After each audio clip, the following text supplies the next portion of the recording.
Oke, assalamualaikum warahmatullahi wabarakatuh. Selamat malam semuanya.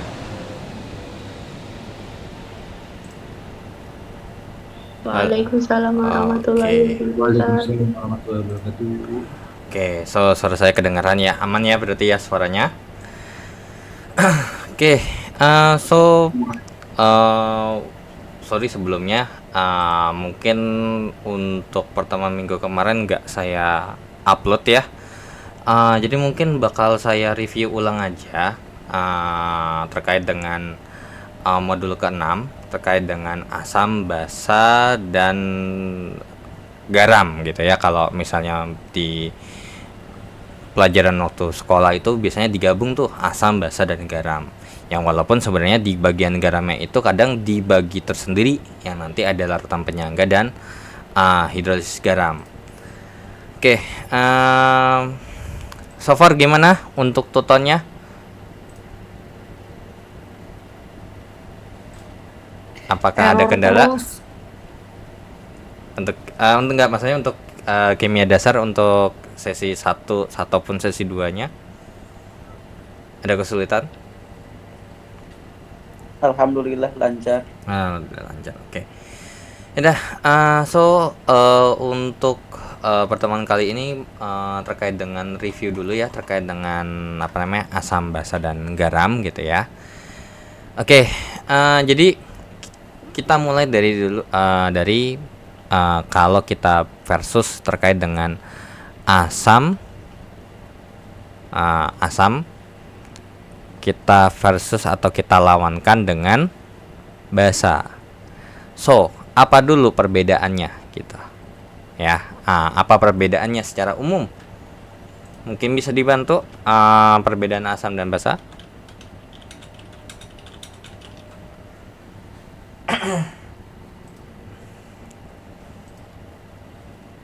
Kira-kira yang gampang dulu aja, membedakan asam dan basa.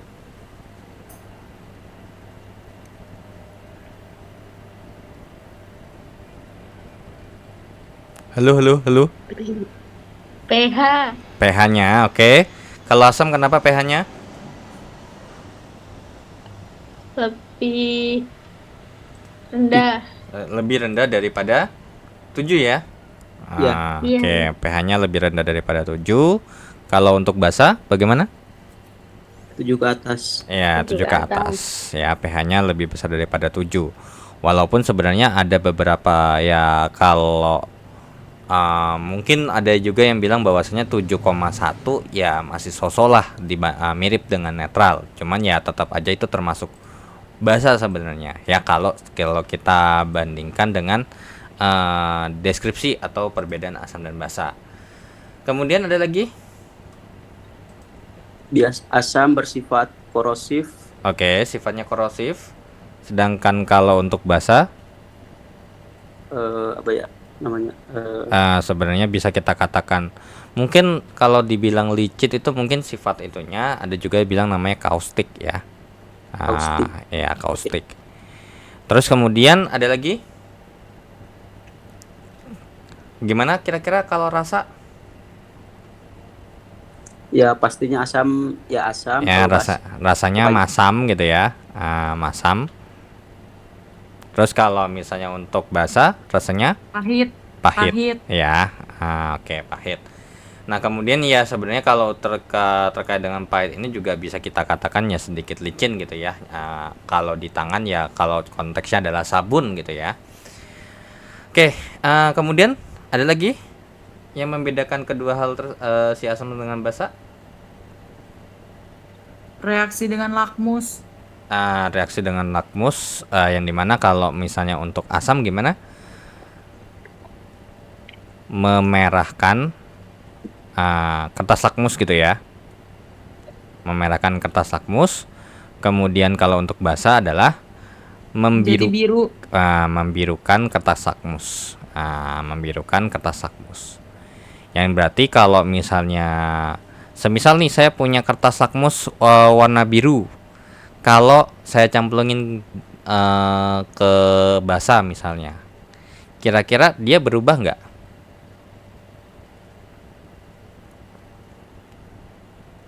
kalau saya punya kertas lakmus nih warna biru, kemudian saya masukin ke larutan yang bersifat basah, kira-kira berubah nggak?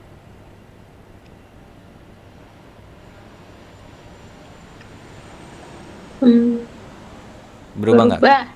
Berubah? Berubah jadi apa?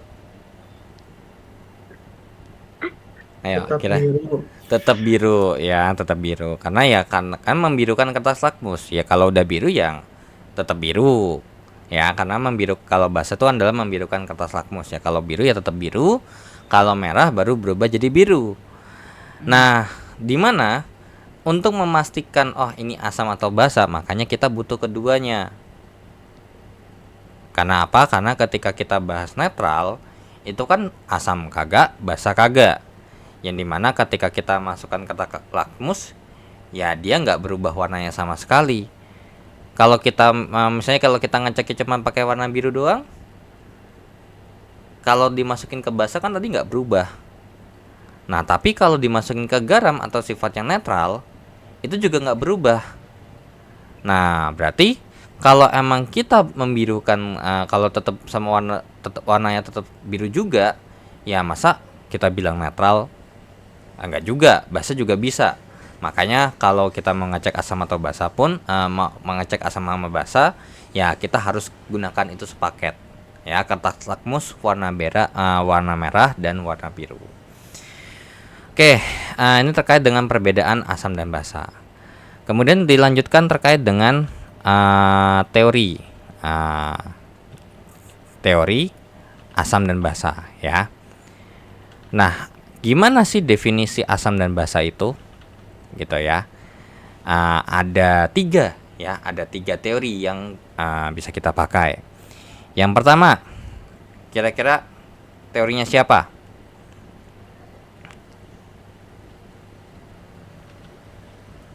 Itu loh siapa sih? Ah, lupa. Siapa? Arrhenius ya, Arrhenius. Kalau Arrhenius gimana kira-kira?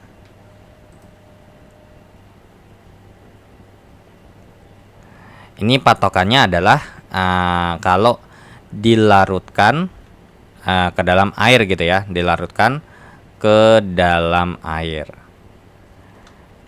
Nah, nanti akan ada definisi asam dan basanya. Kemudian yang kedua apa? Bronsted-Lowry. Iya, Bronsted-Lowry anjay. Bronsted-Lowry. Nah, yang di sini yang jadi patokan utamanya adalah terkait dengan perpindahan proton. Ya, perpindahan proton. Atau bisa kita katakan ini sebagai H+ gitu ya, sesuatu yang bermuatan positif. Kemudian yang ketiga, Lewis. Oke. Kalau Lewis itu kita katakan terkait dengan yang namanya perpindahan PEB gitu ya, perpindahan PEB. Yang walaupun sebenarnya nggak pindah sih ya, makanya mungkin lebih tepatnya mungkin saya tulisnya ini patokannya adalah PEB yang kita lihat. Kalau yang ini si Bronsted-Lowry patokannya adalah terkait dengan proton ataupun H+. Nah, kira-kira kalau misalnya untuk si Arrhenius, kalau asam, definisinya apa? Gitu. Kalau basa definisinya apa? Nah, kalau asam, menurut Arrhenius adalah ketika kita masukkan ke dalam air, atau kita katakan adalah menghasilkan ion H+ dalam air. Ya, di dalam air. Kemudian kalau untuk basa berarti apa? Menghasilkan OH- atau ion hidroksida ya, dalam air. Kemudian untuk Bronsted-Lowry, apa definisi asamnya?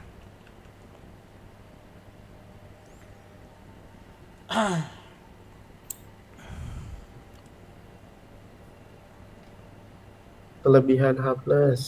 Kelebihan H+. So berarti kalau kelebihan H+ gimana tuh? Kan ketika kita bahas berarti kelebihan H+. Nah, H+-nya tuh ngapain?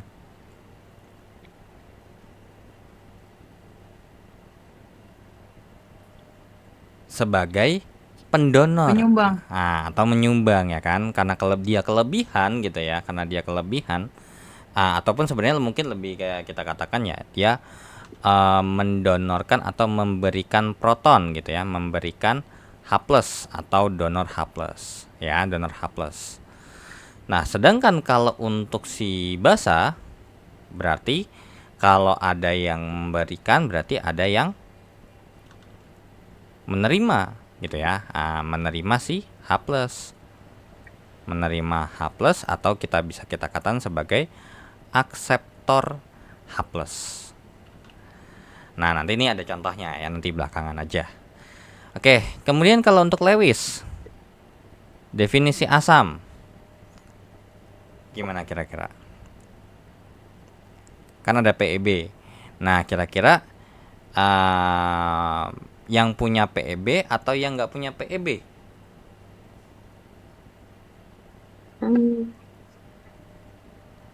Yang nggak punya ya, asam itu yang nggak punya PEB, yang dimana ini bisa kita katakan ya menerima PEB gitu ya, menerima PEB atau akseptor PEB gitu ya, pasangan elektron bebas.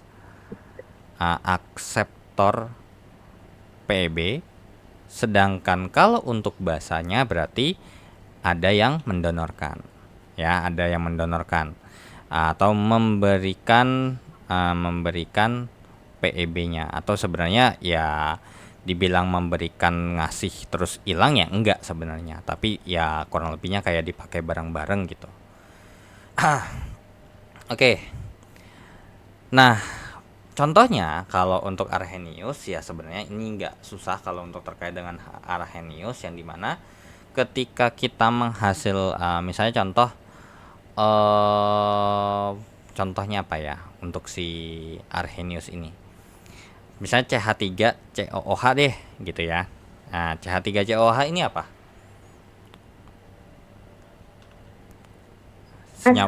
Asam apa? Asam asetat. Asam asetat, atau misalnya biasanya dikenal dengan yang namanya asam cuka gitu ya. Oke. Ya. Nah, ketika dimasukkan ke dalam air, makanya sebenarnya dia akan karena ini adalah termasuk asam lemah, artinya berarti tidak akan terurai sepenuhnya nih. Nah, makanya nanti dia akan membentuk yang namanya kesetimbangan, yang dimana akan terbentuklah CH3COO-. Terus kemudian ditambahkan dengan H+. Ya. Nah, disinilah ternyata ketika kita menghasilkan sesuatu yang bersifat asam, maka senyawa ini adalah sesuatu yang asam. Makanya ketika nanti terkait dengan seingat saya di unsur periode berapa deh, saya agak lupa, di periode 3 atau periode 4 deh, periode 3 deh kayaknya, terkait dengan senyawa hidroksida. Ya walaupun kita tahu bahwasanya definisi hidroksida itu ya kalau misalnya kental dengan basa, tapi perlu diperhatikan bahwasanya ketika kita mereaksikan basa itu ke dalam air gitu ya, atau kita larutkan ke dalam air, maka dia akan membentuk senyawa gitu, atau membentuk ada ion lah, senyawa ataupun ion, yang dimana tidak semuanya senyawa hidroksida itu tidak sepenuhnya akan membentuk senyawa yang sifatnya basa gitu. Jadi kalau misalnya mau ini jadi jangan mentang-mentang ada ada OH-nya, ya udah ada OH-nya tentu udah pasti basa, enggak juga gitu ya, karena contohnya kayak alkohol pun juga bisa kita katakan belum tentu basa kan gitu. Oke. Kemudian untuk nomor 2. Nah, untuk nomor 2 kalau atau mungkin ini boleh deh terkait dengan yang basa ya. MgOH 2 kali atau magnesium hidroksida ini akan terurai menjadi Mg2+ ditambahkan dengan 2 OH-. Nah, akan ada ion OH-nya. Berarti kesimpulannya si MgOH 2 kali ini itu adalah suatu senyawa yang bersifat basa. Ya. Itu untuk Arrhenius. Nah, kalau untuk Bronsted-Lowry, itu adalah ya lebih tepatnya ke persamaan reaksi sebenarnya.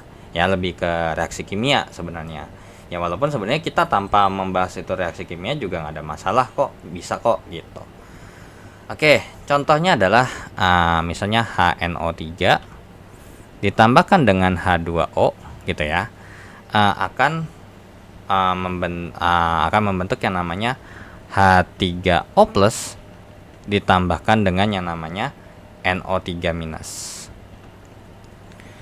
Oke, nah sekarang di sini HNO3 gitu ya, HNO3 sama, kalau kita bahas yang sebelah kiri dulu deh. Ketika kita bahas yang di sebelah kiri terlebih dahulu, kira-kira ini mana yang asam, mana yang basa? Ayo, kira-kira di antara kedua ini mana yang asam, mana yang basa?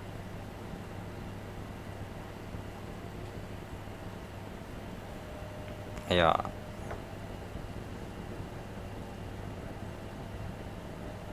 Ya, kira-kira ini asam ataupun apa basa? Si HNO3 Asam. siapa? HNO3-nya? Asam, HNO3 asam. Karena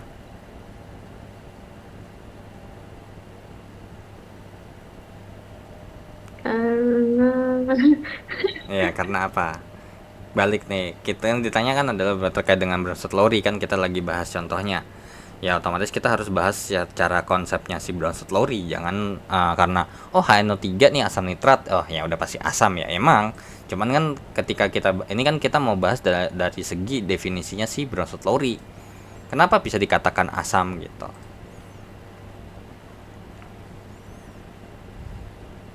Ya, coba definisi asamnya apa? Memberikan H+. Ada nggak jalannya H+? Ada di sini nih. Ini nih jalan nih memberikan satu H+-nya. Ingat ya, harus satu H+. Nah, sekarang kalau misalnya dia memberikan satu H+ nih, HNO3 nih memberikan satu H+ ke H2O, apa dampaknya? HNO3 ini pasti kekurangan kan satu H-nya.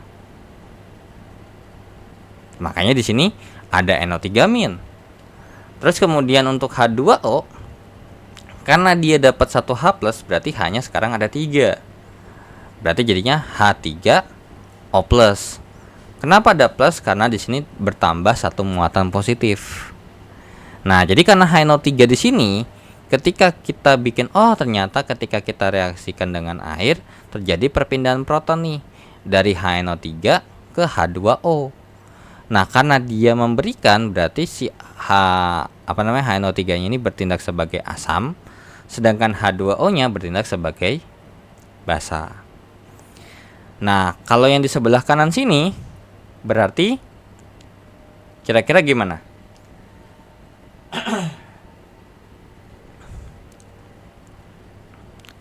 H+-nya jalan dari mana? Dari sini ke sini, gitu ya. Satu H+ nih di sini.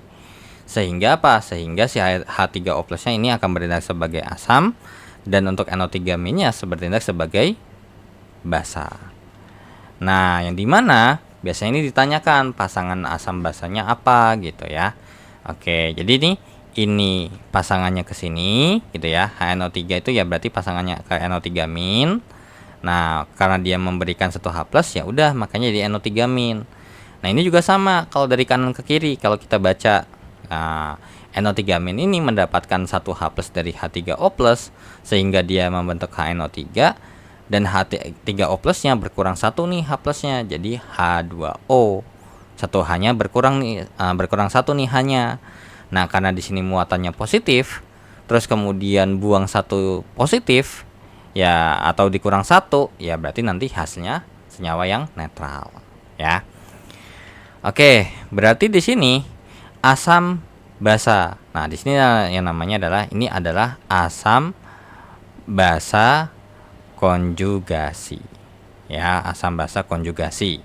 Sedangkan kalau yang di atas nih basa asam, berarti basa ini adalah asam konjugasinya. Ya, asam konjugasi. Nah, atau kalau emang nggak mau repot, sebenarnya bisa nih kalau kita katakan bahwasanya contohnya terutama air nih. Sebenarnya air ini adalah sifatnya amphoter.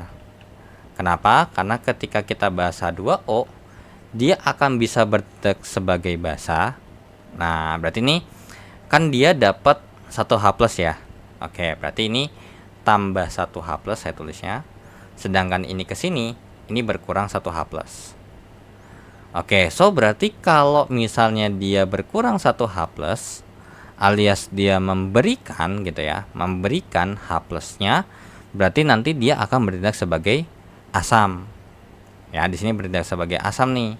Sedangkan di sini ya berarti nanti ujungnya jadi basa. Ya. Atau bisa kita katakan basa konjugasinya dari H2O itu apa sih? Ya, jawabannya adalah kalau kita buang 1H plus, berarti O-nya 1, H-nya 1. Dan karena dia netral, terus kita buang satu muatan positif, maka dia akan membentuk muatan yang negatif, alias OH-. Tuh, jadi kalau ditanya basa konjugasinya H2O apa? Basa konjugasinya itu adalah OH-. Nah, begitu juga untuk kalau ditambah nih, berarti ini bertindak sebagai basa nih. Alias kan dia menerima. Nah, nanti berarti ada pasangan asam konjugasinya. Nah, berarti apa pasangan asam konjugasinya? H3O+. Nah, kalau misalnya senyawa ini dia bisa bertindak sebagai asam dan bisa bertindak sebagai basa, maka bisa kita katakan ini adalah termasuk senyawa amfoter. Ya, yang dimana ini bisa bertindak sebagai bisa kita katakan adalah berperan sebagai asam ataupun berperan sebagai asam dan basa. Ya. Oke, kemudian untuk Lewis. Nah, kalau untuk Lewis kira-kira gimana nih contohnya? Nah, contohnya paling gampang nih adalah saya bikin adalah senyawa NH3 nih misalnya nih. NH3 ditambahkan dengan BCl. BCl3 atasnya. Ya. Bentar dulu. Coba saya cari contohnya dulu ya terkait dengan asam basa Lewis. Asam basa Lewis.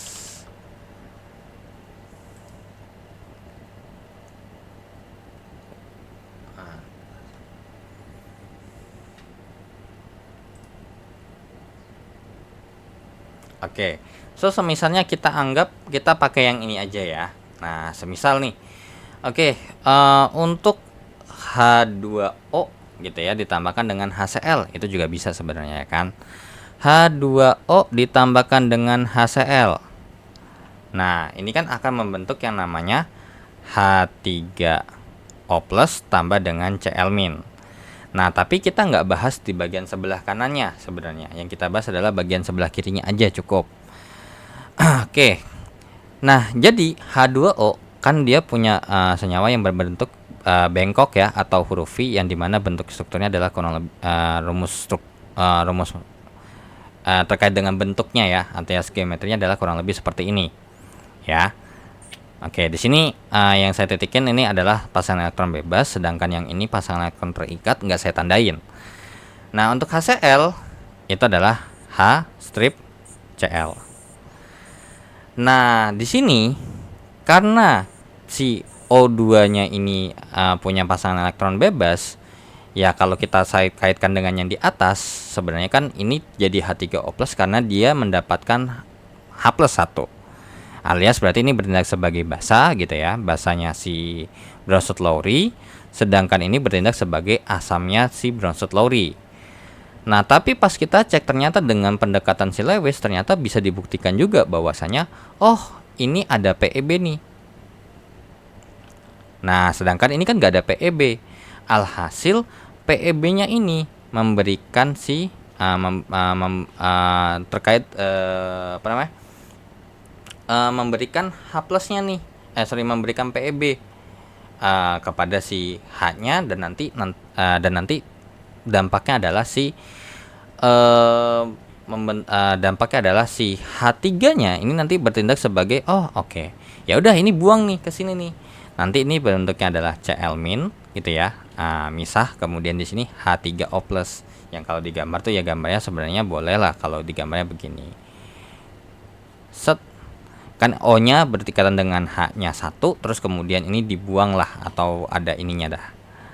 Nah, ini karena dia buang satu muatan positif supaya biar bisa berikatan dengan H secara nggak ada pasangan yang atau elektron yang ketinggalan gitu ya, udah kita buang satu dan nanti akan bermuatan positif. Jadi di sini karena si OH H2O-nya sebagai donor PEB, maka ini bertindak sebagai basa Lewis. Ya, basa Lewis. Sedangkan kalau dia sebagai penerima PEB-nya, dia akan bertindak sebagai asam Lewis. Kurang lebih seperti itu. Dan ini kalau kita cek berdasarkan Bronsted-Lowry sesuai juga dong ya kan, basa, ini asam, ini asam. Oke, so itu untuk teori asam dan basa. Sampai sini dulu ada yang mau ditanya terkait dengan pengenalan asam dan basa terlebih dahulu. Oke, wait, sambil saya cek terkait dengan ininya. Coba sambil saya buka. Ada yang bertanya dulu terkait dengan teori asam dan basa? Oh iya, lama banget. Ntar dulu.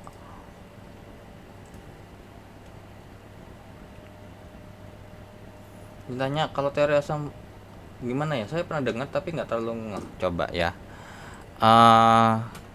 Saya pernah dengar juga, cuman jarang banget dipakai sih asam basa Lux Float yang ini ya. Oh iya, sama oksigen kayaknya kalau nggak salah. Ini kalau nggak salah oksigen ya kalau dilihat nih.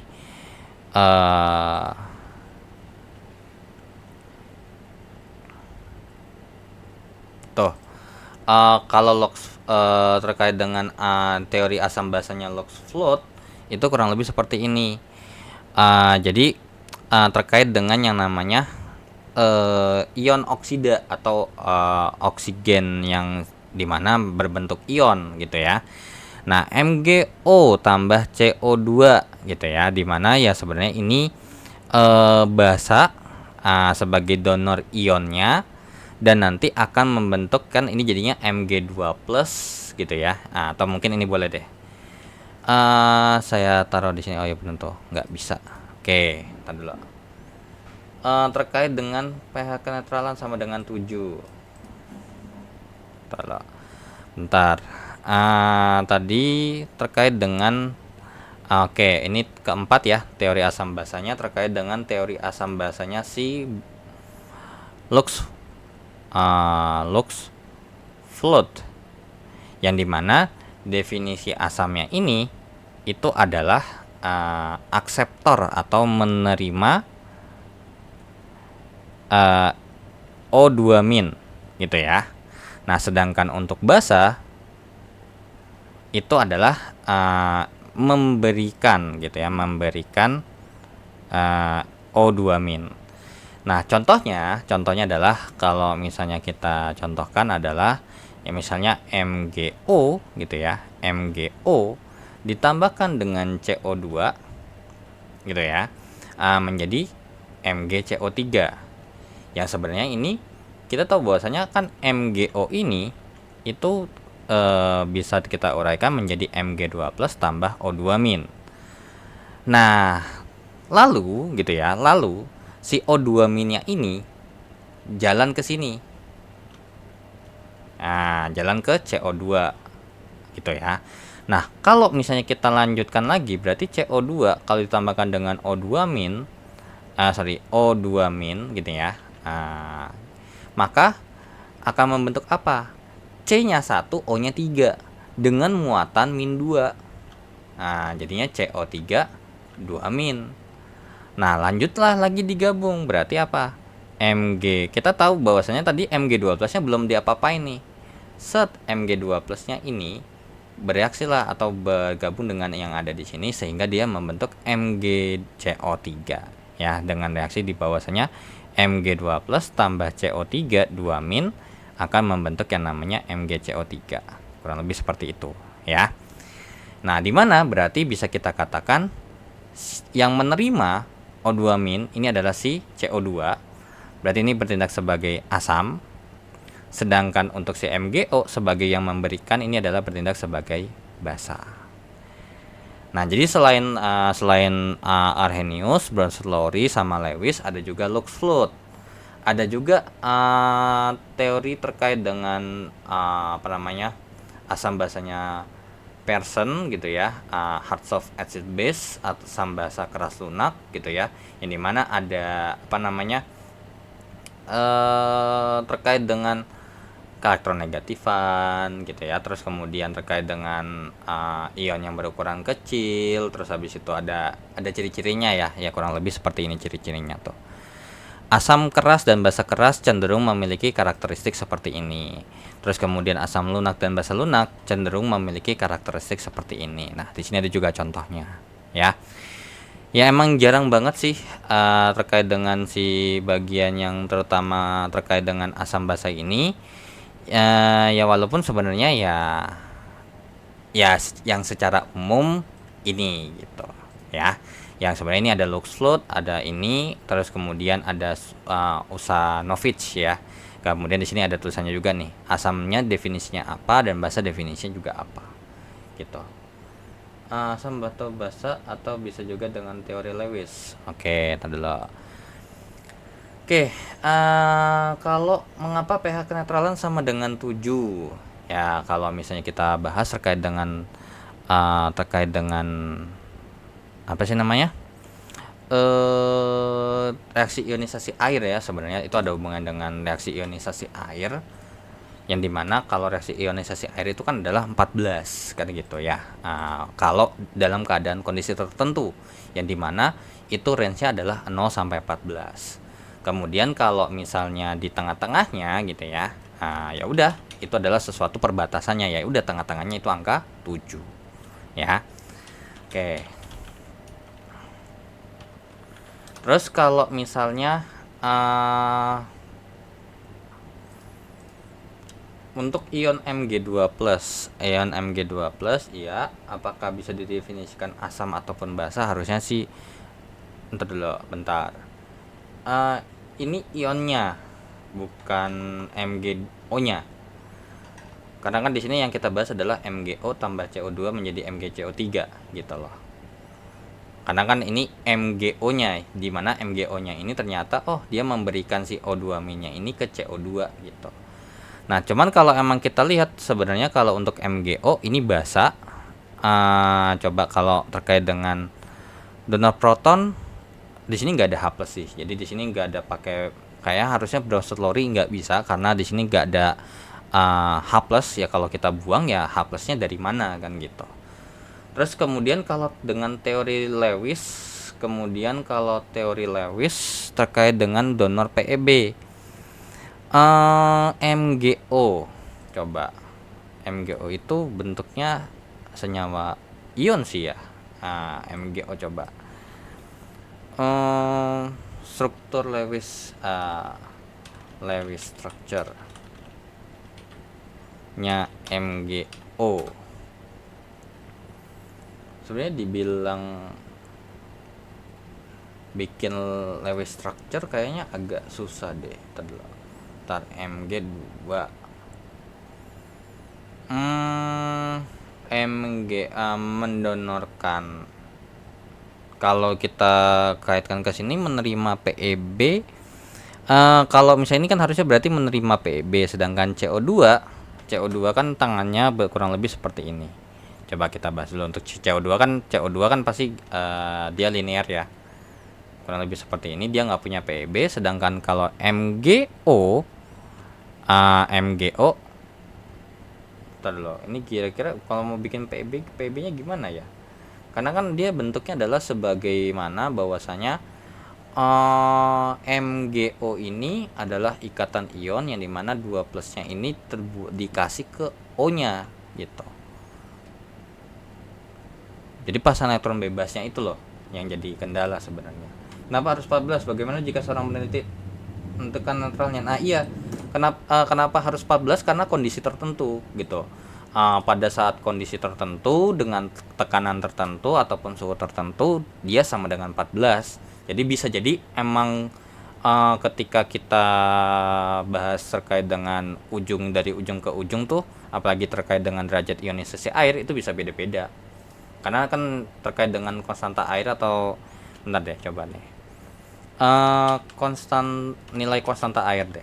Nilai konstanta ionisasi air.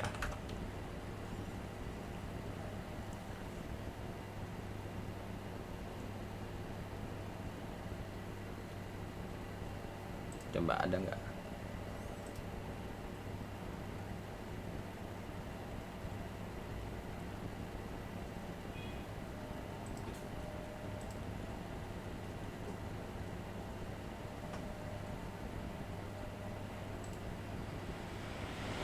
Match new tab. Nah ini nih, kalau misalnya kita pada suhunya misalnya 25 derajat Celcius, kita pakainya misalnya nih, kita anggap 25 derajat Celcius ya kan, ini sekali 10 pangkat min 14, yang kalau kita tuliskan berarti PKW PKW itu adalah 14 kan. Nah nanti dimana ketika kita hitung ya pH tambah pOH nya harus 14, jadi tengah-tengah itu 7. Nah beda dengan apa yang ada di sini nih, ketika nanti suhunya 30 derajat Celcius, 60 derajat Celcius, 0 derajat Celcius, nanti nilai KW-nya beda-beda. Ya, nanti dia nanti akan berpengaruh terhadap ya rentang nilainya terkait dengan asam tambah basa itu nanti nilainya juga beda lagi. Sebenarnya kurang lebih seperti itu sih. Iya bisa beda-beda. Cuman kan di sini kita ambil suhu ruangan, yang sebenarnya suhu ruangan juga ketika kita bahas 25 derajat Celcius ya, apalagi kalau sekarang belum tentu 25 derajat Celcius dikatakan netral karena air mungkin iya maksudnya separuh-separuh ya, 10 pangkat min 7 nya ini air asam, untuk asam 7, ini 7. Kalau misalnya 15 ya berarti nanti tengah-tengahnya 7,5 gitu. Oke. Bentar dulu. Lanjutnya lagi tadi berarti terkait dengan teori asam basa ya. Terus kemudian kita lanjutkan lagi terkait dengan yang namanya perhitungan daripada si asam ataupun basa ya. Oke, ini saya hapus dulu atau mungkin saya kirim ke grup aja dulu kali ya, coba. Semoga nggak lama.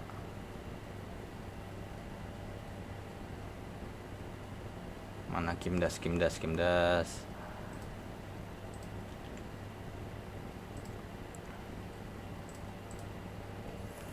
Oke, terkait dengan sebenarnya itu ada hubungan dengan kalau untuk rumus gitu ya, terkait dengan menghitung pH gitu ya. Mungkin saya di sini katakan menghitung pH,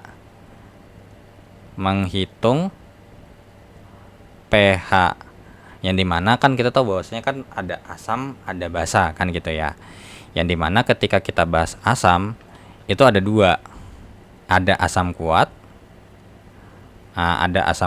dan ada basa kuat, ada asam lemah, yang dimana ciri-cirinya adalah kalau asam kuat itu akan terionisasi sempurna alias sama dengan 1 gitu ya, terkait dengan si derajat ionisasinya alias terurai sempurna.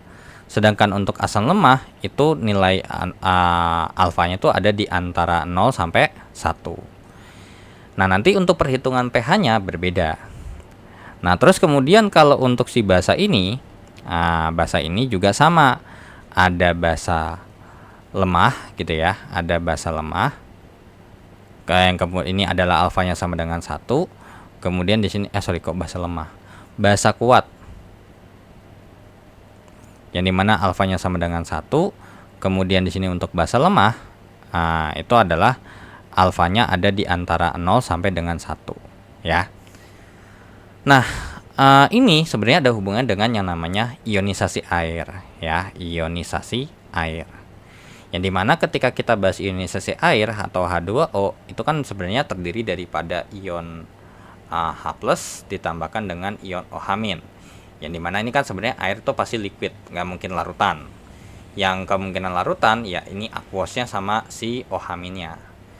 Nah kemudian ketika kita bikin sebuah kesetimbangan gitu ya, alias kalau dikasih namanya kesetimbangan ionisasi air gitu ya, kesetimbangan ionisasi atau KW-nya si air itu berarti akan membentuk yang dinamakan konsentrasi H+ dikalikan dengan konsentrasi OH-, Ini terkait dengan yang namanya terkait dengan persamaan kesetimbangan. Nah, di mana ini dipangkatkan dengan koefisiennya. Nah, harusnya bawahnya ada H2O nih. Tapi karena dia liquid dan di mana konsentrasinya tetap selalu sama, alias ya emang gak bahas konsentrasi, ya itu bisa kita abaikan aja. Ya, jadi yang ditulis adalah H+ dengan OH-. Nah, ini seperti yang tadi saya katakan bahwasanya untuk T-nya yang 25 derajat Celcius alias 298 Kelvin, nilai KW-nya itu sama dengan 10 pangkat min 14. Makanya kalau kita tulis PKW-nya sama dengan 14 alias namanya definisi P gitu ya, itu bisa kita secara matematisnya adalah min log gitu ya, min log KW. Berarti PKW-nya adalah min log dari 10 pangkat min 14 yang kemudian ini kita gunakan sifat logaritma yang jawabannya adalah 14. Nah, kemudian kalau tadi kita lanjutin PKW. Nah, tadi kan PKW itu adalah KW kan adalah H+ dikalikan dengan OH- gitu kan ya. Berarti sebenarnya kalau kita lanjutkan lagi daripada di sini, daripada yang ini nih, sebenarnya kalau kita jabarkan terlebih dahulu, berarti min log KW ini sebenarnya bisa kita katakan ya sebenarnya adalah min log daripada konsentrasi H+ dikalikan dengan konsentrasi OH-. Ya. Yang dimana berarti min log-nya itu daripada ini kalau kita bikin gitu ya, adalah log H+ gitu ya, konsentrasi log H+ ditambahkan dengan log daripada konsentrasi OH- gitu ya, karena ini menggunakan yang namanya sifat perkalian gitu ya, jadi penjumlahan. Nah, lanjut lagi, ini berarti min log H+ gitu ya dikurang dengan log OH-. Nah, di sini ini tadi kan PKW, ini PKW. Nah, tadi ini PKW-nya sama dengan PKW sama dengan, nah definisi min log H+ itu adalah pH. Nah, ini ditambah min gitu ya. Nah, ditambahkan dengan min seperti ini, maka ini ditambahkan dengan POH. Nah, berarti dari sinilah kita dapatkan kesimpulan bahwasanya kenapa pH ditambahkan dengan POH itu sama dengan 14. Seperti itu, ya.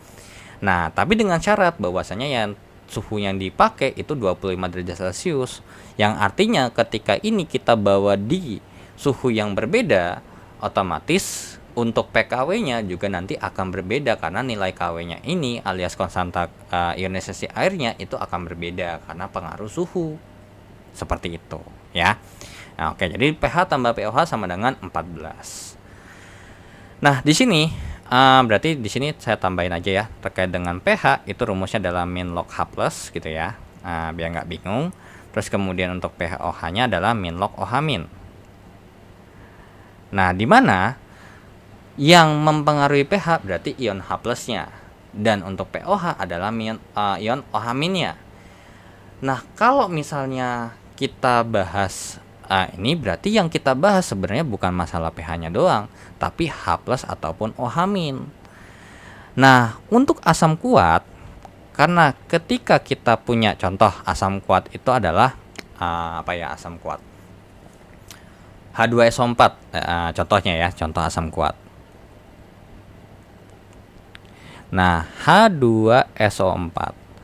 Nah, ketika kita uraikan sepenuhnya jadi 2H+ tambah SO4 2-.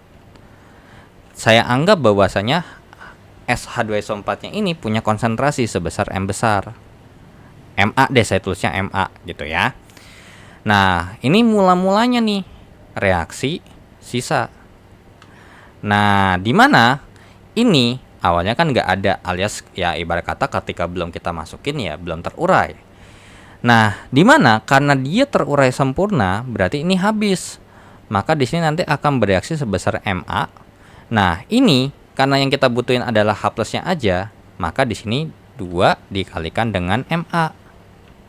Maka berarti bisa kita simpulkan bahwasanya hasil H+-nya atau hasil penguraiannya banyaknya ion H+ itu setara dengan 2 dikalikan dengan MA.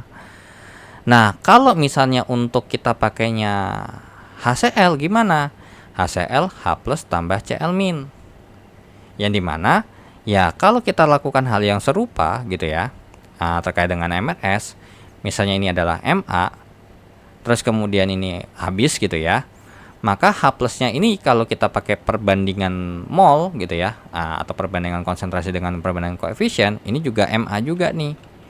Karena ingat, ini karena kita bahas masih dalam satu larutan gitu ya, berarti kita bahas ini adalah volume yang sama. Nah, kalau M sama dengan N kali V kan gitu ya. Nah, berarti karena berhubung ininya sama, maka nanti kita bisa bandingkan M sama dengan N per V ya, dalam satuan liter. Nah, dimana ketika kita bahas konsentrasi dengan mol ini, kalau ininya sama, berarti bisa kita bisa kita bandingkan. Ya udah, karena perbandingan mol sama dengan perbandingan koefisien, kalau ini tadi kita hubungkan, berarti kita bisa juga pinjam nih. Berarti perbandingan mol sama dengan perbandingan konsentrasi sama dengan perbandingan koefisien. Tapi khusus kasus yang ini aja gitu ya. Oke, berarti di sini ini kan nggak peduli juga bentuknya berapa. Terus ini juga bentuknya berapa juga nggak peduli. Ini juga Ma. Nah, dapat di sini disimpulkan bahwasanya banyaknya H plus atau konsentrasi H plus itu mengalihkan konsentrasi asamnya dengan suatu angka, di mana angkanya ini tergantung sama banyaknya ion H plus. Kalau ion H plusnya 2 ya ini dikali 2, kalau cuma 1 ini ya dikali 1, kalau 3 berarti nanti dikali 3. Makanya di sini untuk rumus H plusnya daripada si asam kuat itu adalah A dikalikan dengan Ma. Yang dimana definisi A-nya di sini adalah valensi asam gitu ya. Kalau biasanya dipakai valensi asam, atau bisa kita katakan adalah banyaknya ion H plus. Yang sebenarnya kalau kita secara awam bisa kita lihat daripada angka H yang ada di sini. Cuman it's better kita uraikan secara ionnya. H plusnya nanti ada berapa gitu ya. Oke. Nah, kalau berarti bisa kita lakukan juga untuk terkait dengan basa kan gitu ya. Nah, kalau basa kuat juga serupa. Makanya ketika kita uraikan sempurna, maka nanti konsentrasi OH-nya akan mengikuti berapa banyak gitu ya. Terkait dengan si konsentrasi basanya, tapi dikalikan dengan berapa banyak OH-nya. Makanya sebenarnya ini nanti rumus OH-nya ya sama nih terkait dengan asam kuat. OH- sama dengan B dikalikan dengan Mb, di mana untuk B di sini itu adalah terkait dengan yang namanya valensi basa, atau bisa kita katakan adalah banyaknya ion OH- gitu ya, atau banyaknya OH- yang terurai gitu ya. Oke. Banyaknya H plus gitu ya yang terurai. Atau ya banyaknya H plus aja deh gitu ya. Nah, kalau terkait dengan asam lemah atau basa lemah, nah kira-kira gimana nih kan gitu ya, terkait dengan asam lemah dan basa lemah. Wait dulu, masih jam 11. Oke. Terkait dengan penghitungan banyaknya H plus gitu ya, banyaknya H plus pada asam lemah, ya contohnya kita ambil saja si CH3COH ya, terkait dengan yang namanya si asam asetat, yang dimana akan membentuk kesetimbangan CH3COO- ditambahkan dengan H plus. Nah, mula-mula reaksi sisa, nah karena dia tidak terurai sempurna gitu ya, tidak terurai sepenuhnya gitu ya. Nah, tapi sebelum itu sebenarnya nggak usah pakai MRS sebenarnya gitu ya. Karena kalau kita lihat bahwasanya karena tidak terurai sempurna gitu ya, berarti nanti akan terbentuk yang namanya sebenarnya bisa terbentuk kesetimbangan. Makanya sedikit berbeda kalau mungkin kita bikin oke, ini H plus, oh berarti terurai sepenuhnya nih. Nah, yang dimana ketika kita bikin ini berarti konstanta asam lemah gitu ya, konstanta asam lemah gitu ya, atau konstanta asam ya, yang dimana Ka. Yang sebenarnya ketika kita bahas yang tadi pun asam kuat ataupun yang tadi asam kuat juga ada konstanta asamnya gitu. Ada konstanta asamnya, tapi dia terlampau gede gitu ya. Oke, beda sama asam nih, karena dia terlampau kecil gitu ya.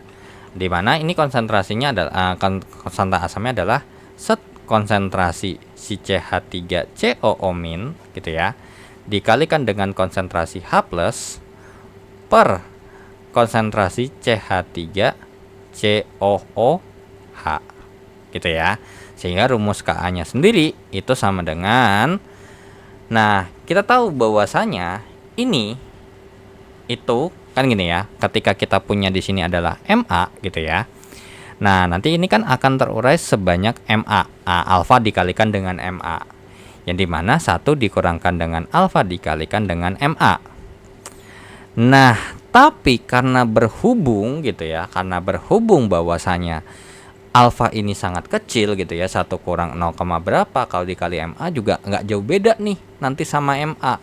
Makanya bisa kita katakan bahwasanya ya udah nih, ini bisa kita pakai pendekatan bahwasanya ini setara dengan yang namanya Ma itu sendiri. Nah, terus kemudian di sini kan alfa dikalikan dengan Ma, ini alfa dikalikan dengan Ma ya.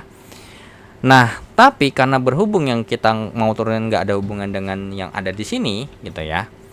Oke, dari sini kita lihat bahwasanya konsentrasi COO- dengan H+ itu sama gitu ya, konsentrasinya sama nih. Ya sudah, berarti karena konsentrasinya sama, berarti CH3COO- itu konsentrasinya setara dengan H+ dikalikan dengan H+ per kita kalikan dengan Ma deh gitu ya, konsentrasi awalnya. Ya udah, berarti konsentrasi H+ ini kalau kita kuadratkan per Ma itu sama dengan ini dikali dengan Ka nih nanti jadinya. Konsentrasi H+ kalau kita kuadratin berarti sama dengan Ka dikalikan dengan Ma. Yang dimana konsentrasi H+-nya ini akan setara dengan yang namanya akar kuadrat dari Ka dikalikan dengan Ma. Ya. Jadi rumus daripada si konsentrasi atau konsentrasi H+ gitu ya. Konsentrasi H+ untuk si asam lemah gitu ya. Adalah akar kuadrat dari Ka dikalikan dengan Ma. Yang dimana untuk yang basa juga serupa, Kb gitu ya. Kalau konstanta basa ya berarti Kb dikalikan dengan anionnya gitu ya, anion daripada si positifnya dikalikan dengan OH- gitu ya, per basanya gitu ya, konsentrasi basa. Ya udah, karena ini sama, berarti nanti jadinya adalah OH- kali OH- per Mb. Nah, ini Kb gitu ya. Jadinya nanti lanjut lagi nih, Kb sama dengan OH- kali dengan konsentrasi OH- per Mb.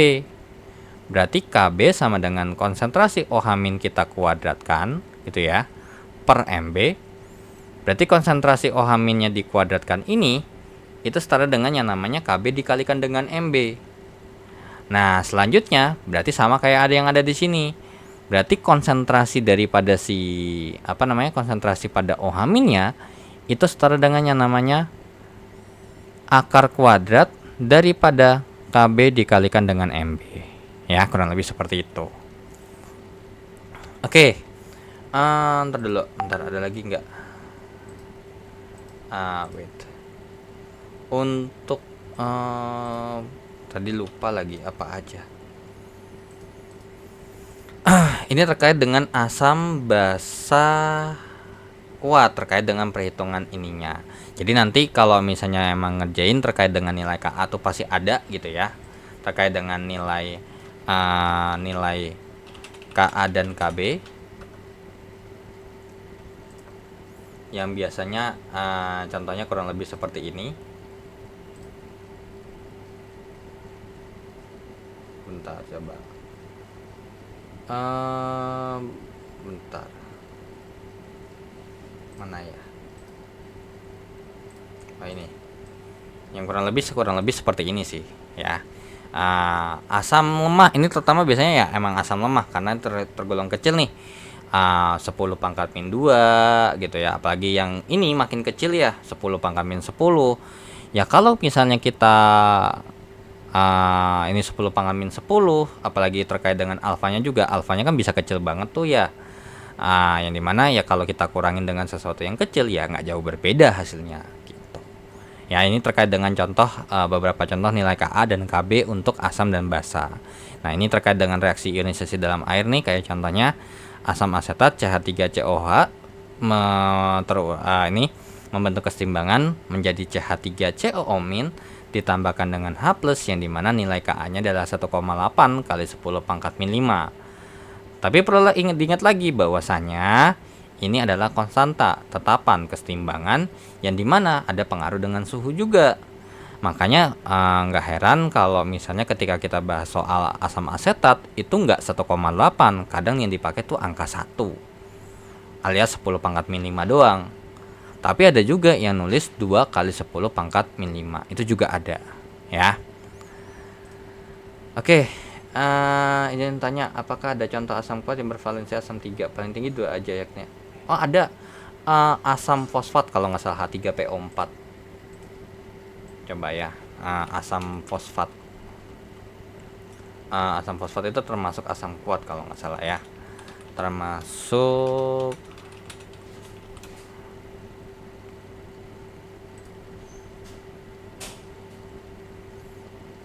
kalau kita anggap ya, misalnya ini asam fosfat harusnya dia masuknya asam lemah sih ya.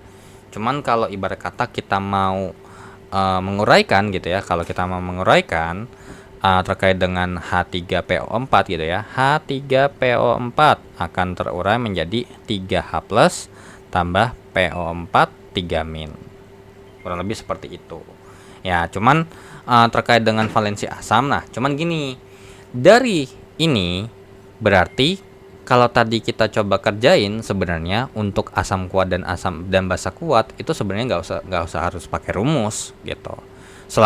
Jadi untuk cari H+ sama OH- selama kalian tahu caranya nyarinya gimana, ya mau pakai stoichiometry ya oke gitu ya. Kalau misalnya nggak pakai stoichiometry dan kalau emang ternyata informasinya kurang dan cuman informasinya terbatas dan emang mau pakai rumus ya silakan. Karena kalau untuk basa kuat atau asam kuat ini nggak ada informasi Ka atau Kb pun juga bisa gitu, karena ya emang terurai sempurna kan gitu ya. Oke, iya termasuk asam lemah dia gitu.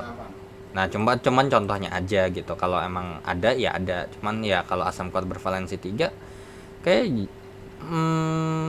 dulu tuh saya pernah deh ketemu deh asam kuat valensi 3 apa ya.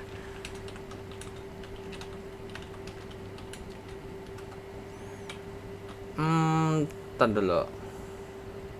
Kayak emang jarangnya sih, kayak cuman 2 deh paling mentok ya. H3PO4 iya asam lemah ya kayaknya harus sih asam dulu. Iya sih kayaknya paling mentoknya yaitu asam-asam yang bervalensi berapa. Iya. Cuman kalau misalnya kita anggap asam lemah iya. H3ASO4 iya. Apa yang membuat suatu dasar kategori bahwa asam itu bersifat kuat dan dengan lemah? Bentar. Terkait dengan kenapa dia bisa asam lemah, bisa asam kuat. Sebenarnya kalau emang banyak sih faktornya bisa diukur gitu ya, diukur. Nanti kalau diukur ketika kita bagi dengan pH gitu ya, skala pH asam lemah gitu ya, coba asam lemah dan asam kuat.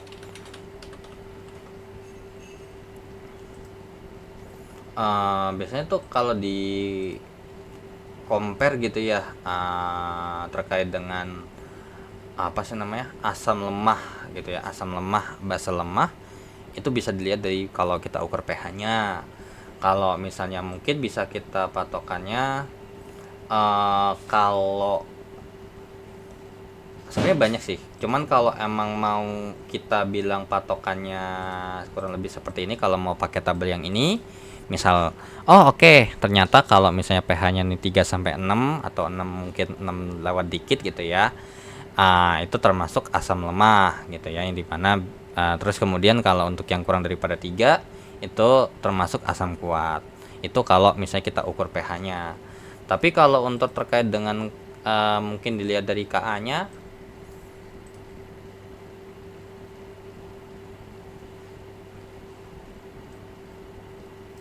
harusnya sih bisa juga nggak sih? Coba ntar dulu.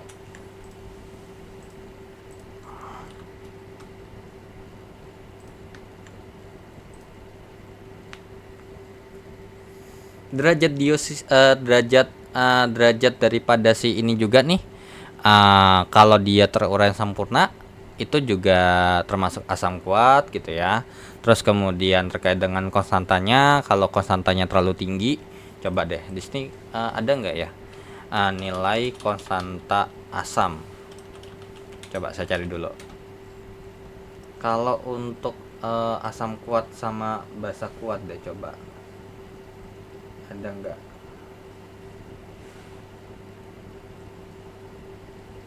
Nilai konstanta asam kuat, coba ada nggak?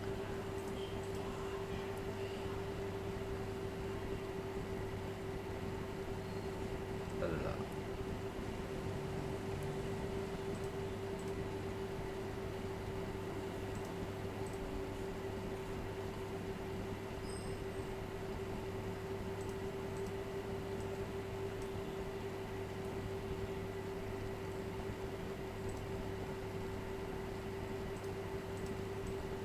Ini juga nih, ini kelihatan nggak tuh? Asam klorida nih, ternyata Ka-nya tuh 10 pangkat 7 gitu kan. Terus kemudian kalau ion hydronium nih segini. Nah tapi kalau udah masuk asam lemah itu 10 pangkat minus sekian, 10 pangkat minus sekian. Nah bahkan sampai kayak asam sianida gitu ya, 10 pangkat minus 10, atau amonium ini di ini 10 pangkat minus 10, yang dimana ya nilai nilai daripada Ka-nya itu sendiri ya termasuk yang kecil gitu. Jadi mungkin bisa kita katakan di bawah 1 lah, alias 0, tapi kalau 10 pangkat min 1 belum pernah nemu sih. Biasanya paling kecil tuh 10 pangkat min 2 lah, itu paling rendah gitu ya. Tujuannya secara teori, jika ditinjau dari sifat kimianya apakah berpengaruh terhadap karakter negatifan, apa bisa juga ditinjau dari biloxnya atau bisa ditinjau dari gaya antar molekulnya. Tinjauannya secara teori, jika ditinjau dari sifat kimianya apakah pengaruh terkait dengan karakter negatifan. Terkait dengan karakter negatifan berarti membentuk coba bentar, coba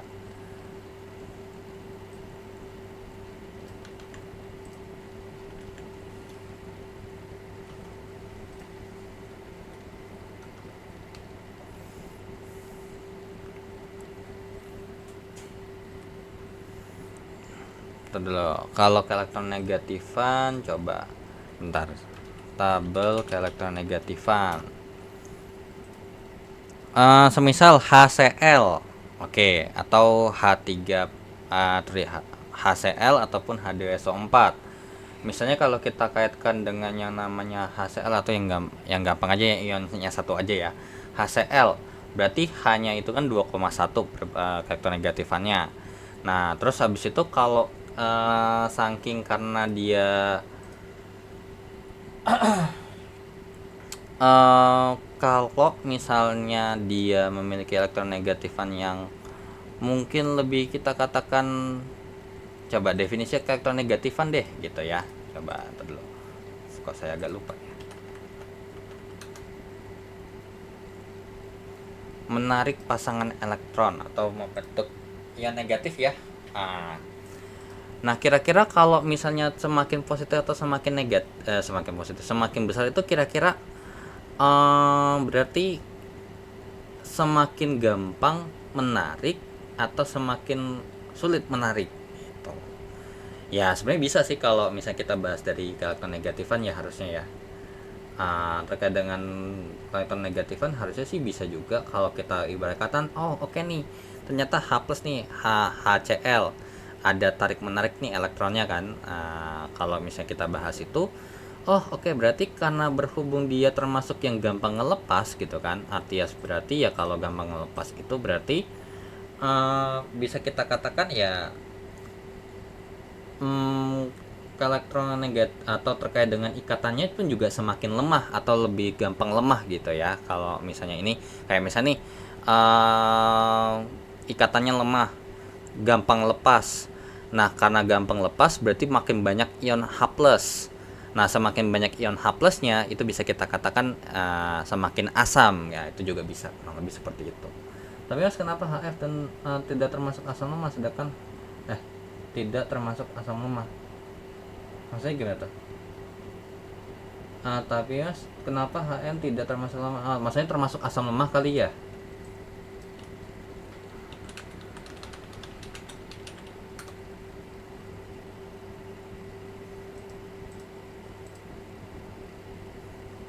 Dari Biloxnya, kalau Biloxnya itu bentar. Kalau HF, kalau kita bilang ketinjauan daripada karakter negatifannya jelas untuk F harusnya semakin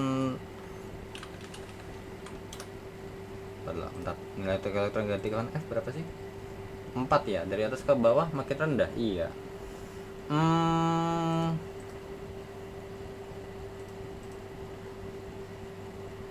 Oh iya ya, benar kan, maksudnya asam lemah, sedangkan HCl sama HBr sama H itu kenapa dia asam kuat gitu ya?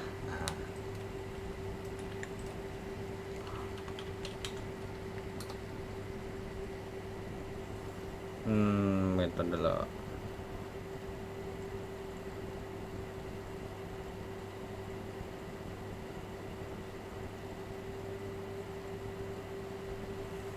Tapi kalau misalnya kita lihat daripada HCl sama BR misalnya ya, misal contoh kita ambil dari terkait dengan gaya ya. Kalau misalnya kita ibarat katakan gaya atau ikatan itu ada hubungan dengan jari-jari ya, misalnya bahwasanya kan kalau misalnya si ClBRI itu kan berarti kalau secara jari-jari dia semakin ke bawah kan semakin gede tuh, alias berarti si H ini pasti bakal jauh daripada si BR-nya, Cl-nya atau I-nya. Beda sama F. Berarti itu bisa kita katakan ya semakin gampang ngelepas sebenarnya. Gitu. Ataupun ya juga bisa jadi ya kayak misalnya mungkin dia masuknya adalah F yang stabil gitu ya, atau mungkin dia termasuk ikatan yang sangat polar. Tapi enggak juga sih, bentar. Iya, kalau misalnya kan asam kuat ya kan, karena ya kalau misalnya kita anggap semakin banyak ionnya semakin gampang gitu ya, semakin gampang lepas ya, itu kita bisa katakan semakin ini HCl, HBr, HI, H-nya itu jauh dari Cl atau JBr atau jauh I. Nah, beda sama F gitu.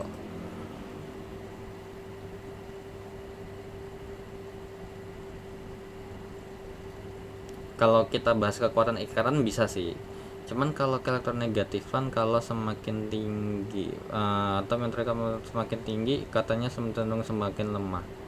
Iya sih, kalau emang tadi kita bilang bahwasanya kan F itu kan karakter negatifannya paling tinggi ya dibandingin dengan atau dari paling atas deh, maka bisa kita katakan cenderung lebih lemah.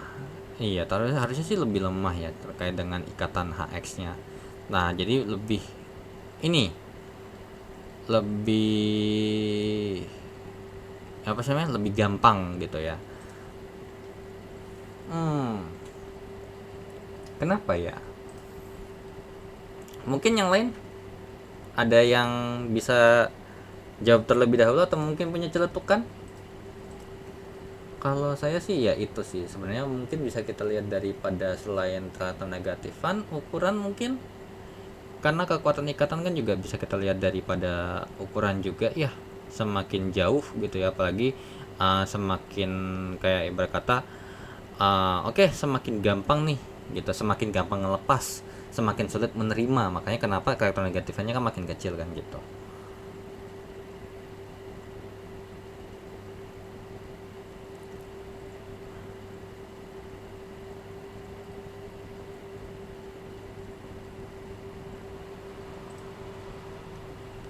Ada info ini tapi saya belum paham juga. Nah, gimana tuh coba?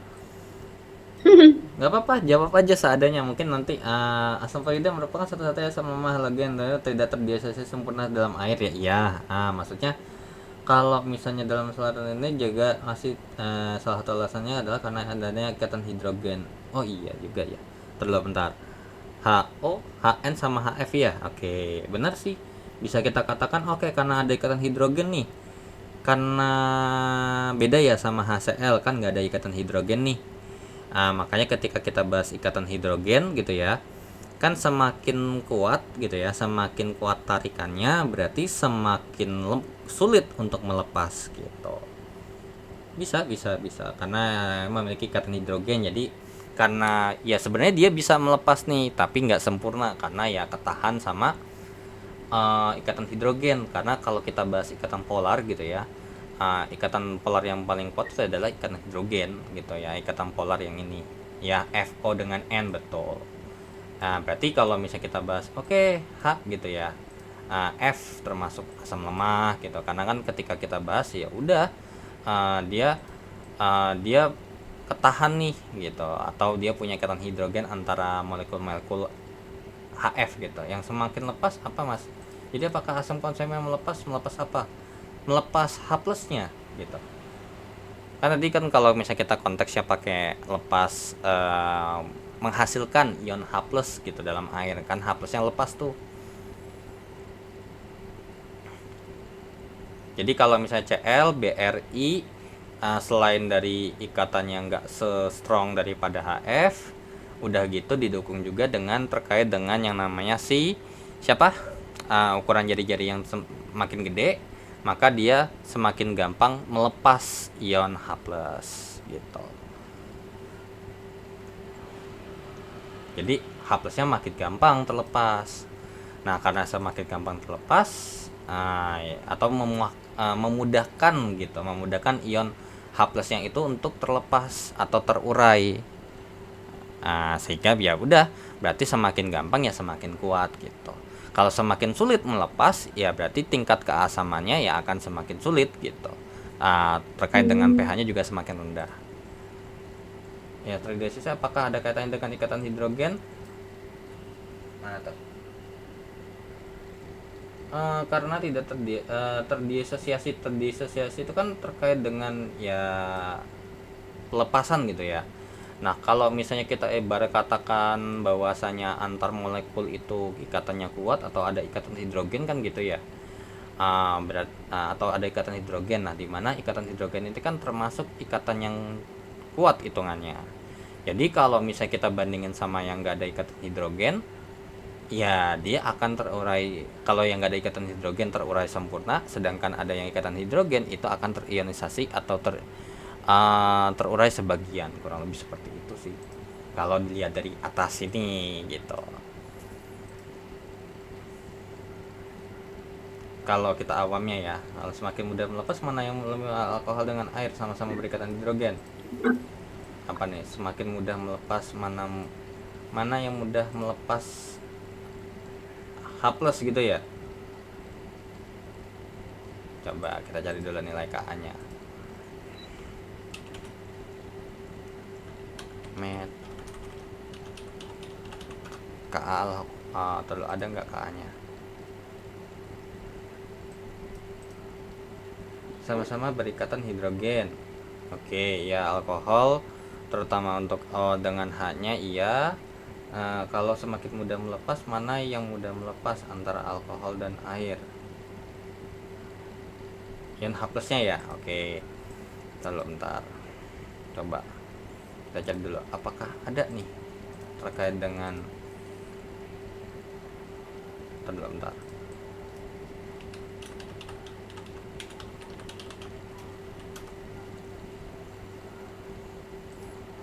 Termasuk asam lemah ya hitungannya ya. Oke, tar dulu untuk nilai Ka nya sama-sama ini kira-kira mana yang gampang melepas? Harusnya sih 11-12 sih ya.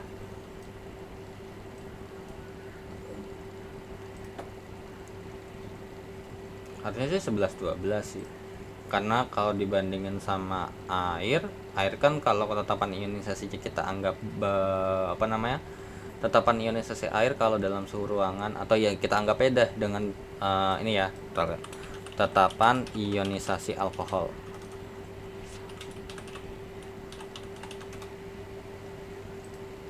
Ada nggak sih? Bentar.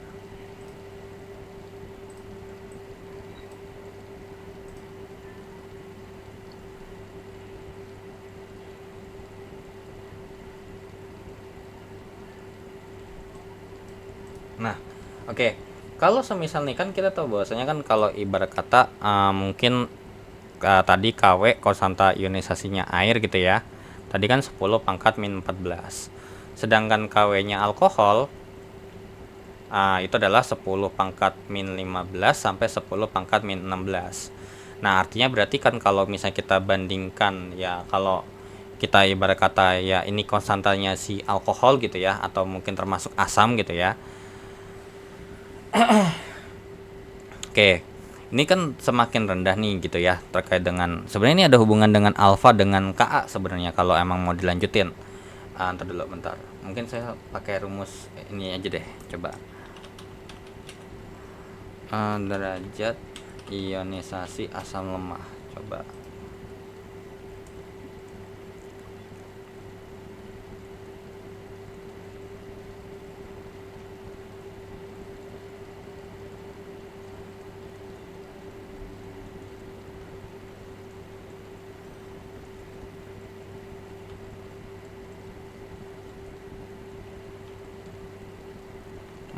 Mungkin ini lebih tepatnya kita kasih MA aja kali ya. Ini kan sebenarnya kalau dilanjutkan kan A kuadrat gitu ya, A kuadrat ini, terus habis itu di bawahnya langsung ini MA, ini KB per MB. Nah, terus kemudian ketika kita strong, ternyata kan kalau kita ibarat kata kekuatan hidrogen, kalau misalnya kita ikutin yang tadi, kekuatan dari ikatan hidrogen lebih besar ntar dulu. Bentar. Ini berarti maksudnya berarti ngasih tahu bahwasanya ikatan hidrogen tuh lebih besar, yang di alkohol tuh lebih besar daripada air gitu kan ya. Nah, sebenarnya bisa kita katakan ya, berarti kalau kayak gitu berarti harusnya kalau semakin kuat dia semakin lemah, dan dibuktikan bahwasanya ya nilai K terkait dengan konstantanya ini semakin kecil gitu. Telah energi kisis senyawa ion asam dan basanya kuat padahal energinya lebih besar. Dan kalaupun didasarkan dengan ikatan hidrogen yang katanya energinya lebih besar, bagaimana dengan energi kisis senyawa ion yang asam?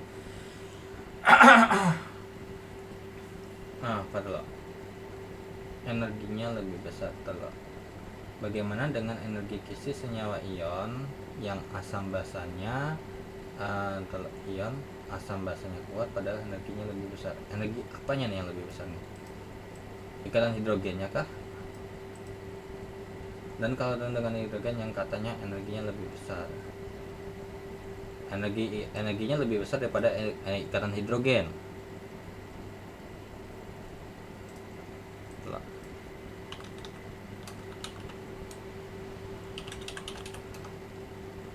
Bentar. Ini udah bisa diakses dulu nggak? Coba saya cek dulu.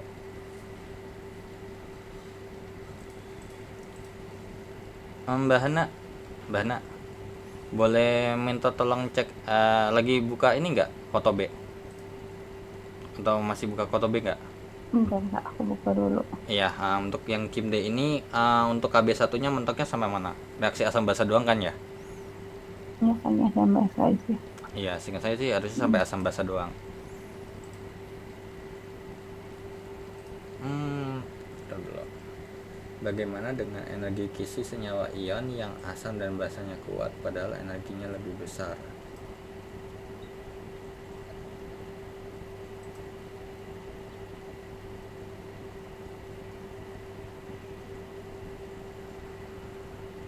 Energi yang dilepaskan kan membentuk ya, energi kisis itu kan membentuk. Terus habis itu maksudnya membentuknya lebih besar daripada ikatan hidrogen.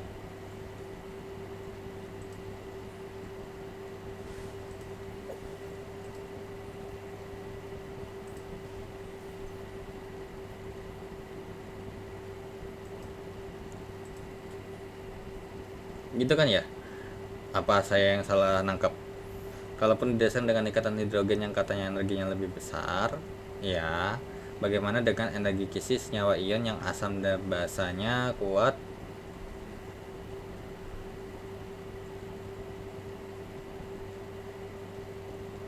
Ntar dulu nih.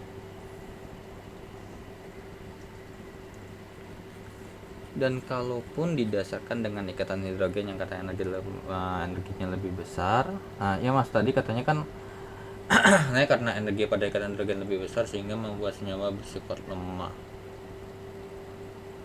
Lebih penahan sih, jadi nggak terurai sempurna. Namun ada energi kisi yang lebih kuat daripada energi maksudnya namun ada energi kisi yang lebih kuat daripada energi ikatan hidrogen. Namun energi kisi tersebut membuat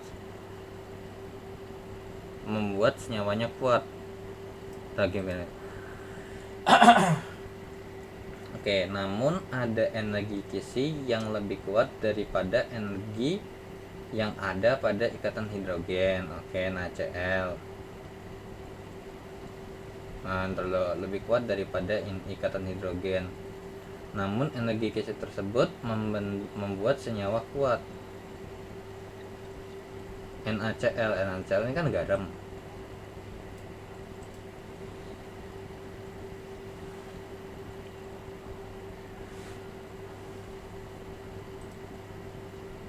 Garam kan sifatnya netral ya.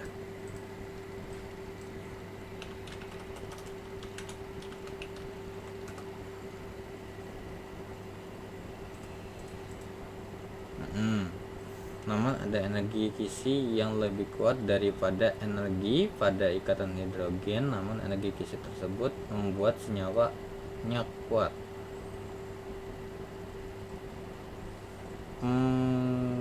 Bersifat lemah, namun ada energi kisi yang lebih kuat daripada energi pada ikatan hidrogen. Namun energi kisi tersebut membuat senyawanya kuat. Oke, mungkin ini udah dulu. Nah, gini aja kali. Terus katanya energi pada ikatan hidrogen lebih besar sehingga membuat senyawa bersifat lemah. Bahana udah dicek belum? Bener nggak untuk yang KB1?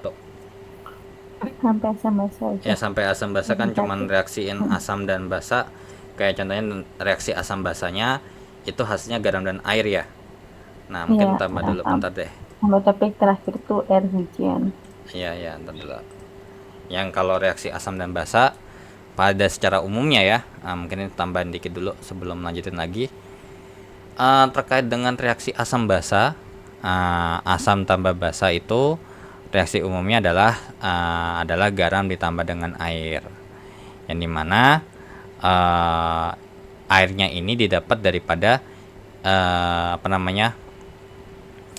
ikatan atau hasil daripada H+ ditambahkan dengan OH- yang dimana H+-nya ini dari asam, sedangkan untuk OH- itu dari basa.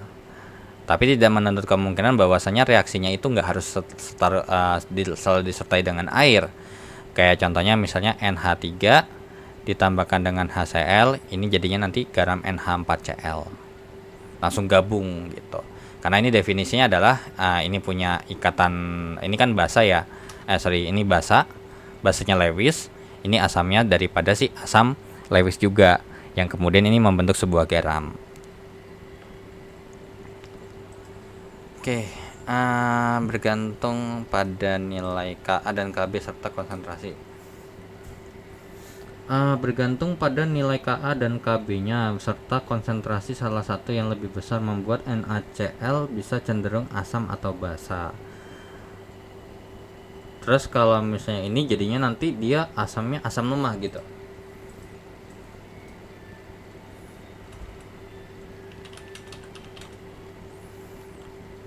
Bergantung pada nilai Ka dan Kb-nya serta konsentrasi salah satu yang lebih besar asam kuat atau basa kuat. Oke.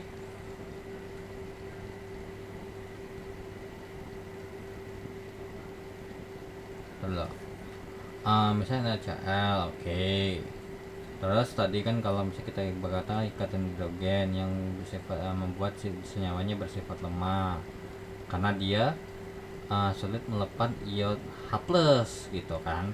Namun energi kisi yang membuat energi pada ikatan hidrogen, namun energi kisi tersebut membuat senyawanya kuat, akhirnya sulit terurai, NaCl. Nah, tapi kalau kondisinya NaCl ini kan udah biasanya kan garam ya, udah jadi garam. Kalau emang kita uraikan H+ atau OH- gimana gitu loh.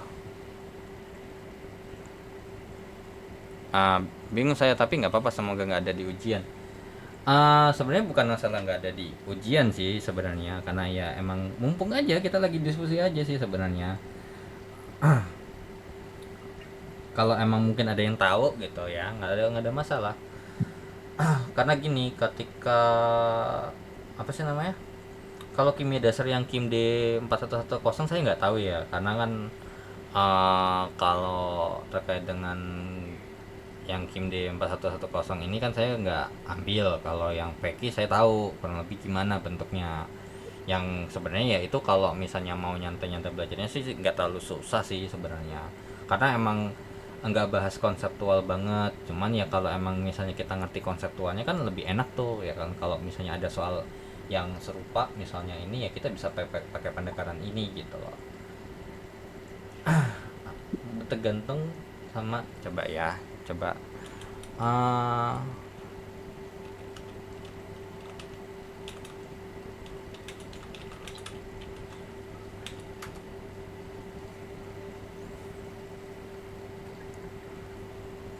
coba iya sih, kalau misalnya ini asam kuat atau basa kuat, bisa cenderung asam kuat atau basa kuat.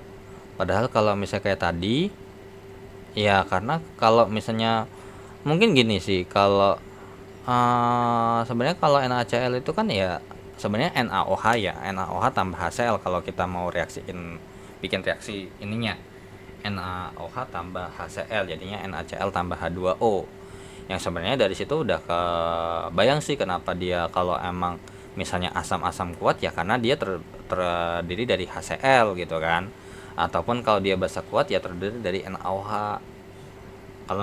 Kalau awamnya sih begitu sih harusnya.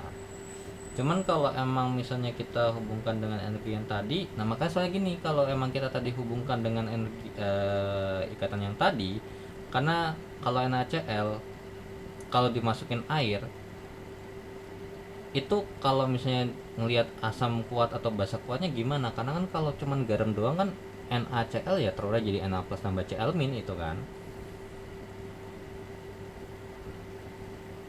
Coba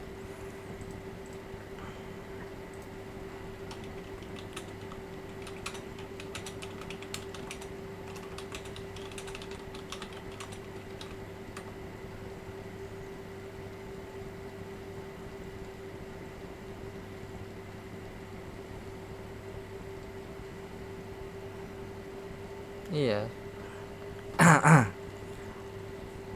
Kalau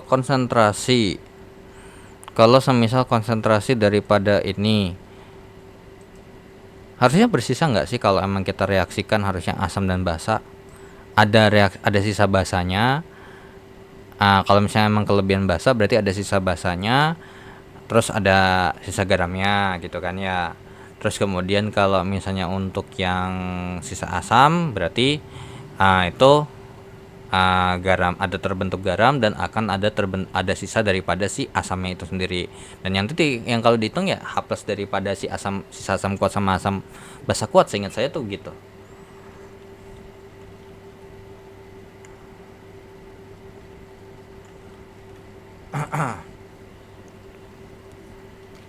Bentar coba deh. Harusnya sih iya ya. Daripada takut saya salah.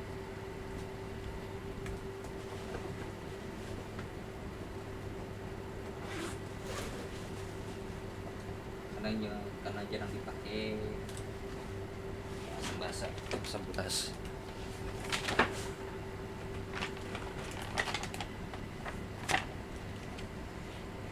Iya, maksudnya yang dihitung tuh yang bagian mananya, saya agak lupa, takut salah ini aja. Iya ya, misalnya misalnya kita anggap sebenarnya ini harus terkait dengan dihitung sih ya, sebenarnya mungkin lebih ke hitung. Kayak misalnya nih, contohnya, tapi yang dibikin sih bukan bahas HCl-nya sih sebenarnya, cuman nggak tahu ya. Di sini mungkin bahasnya begini, 250, misalnya volumenya sama ya, HCl HCl 0,1 molar ditambahkan dengan yang namanya 50 ml NaOH 0,08 molar. Kurang lebih begini kan ya Mas Yahid ya.